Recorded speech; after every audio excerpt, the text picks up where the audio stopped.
لوگ حرام ریلیشن میں کیوں مبتلا ہیں؟ بہت اچھا سوال ہے۔ دیکھیں، حرام ریلیشن تو آج ہمارا ٹاپک ہے نا۔ اگر آپ مجھ سے پوچھیں نا کہ کوئی بھی گناہ ہے اس میں لوگ کیوں انوالو ہیں، آج یہ جو برائیاں ہمیں معاشرے میں نظر آتی ہیں یہ کیوں ہیں، تو میں نے ابھی تک اپنی زندگی سے جو سیکھا ہے، میرے پاس ایک ہی جواب ہے، بہت مختصر جواب: دین سے دوری۔ جب آپ دین سے دور ہوتے ہیں نا، پھر آپ تمام طرح کی برائیوں، تمام طرح کے گناہوں کا شکار ہو جاتے ہیں، ان میں ملوث ہو جاتے ہیں۔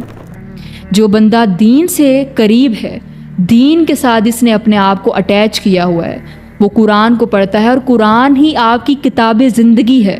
جب آپ نے زندگی کی کتاب کو ہی چھوڑ دیا، ایک مینول کو ہی چھوڑ دیا، تو آپ کیسے اپنی زندگی کو گزار سکتے ہیں؟ ہماری یوتھ جو ہے وہ اس قدر گناہوں میں انوالو ہے، اس کی سب سے بڑی وجہ ہے کہ دین سے دور ہیں، قرآن سے دور ہیں، نبی کی سنت سے دور ہیں، احادیث سے دور ہیں، دین کے لحاظ سے پروڈکٹیو نہیں ہیں۔ تو جب لوگ خود کو دین سے جوڑیں گے، دین کو اسٹڈی کریں گے، اس کو اپنی زندگی میں امپلیمنٹ کریں گے، تو انشاءاللہ حرام ریلیشن کیا، وہ کسی بھی گناہ میں بہت کم ان کے چانسز ہوں گے کہ وہ انوالو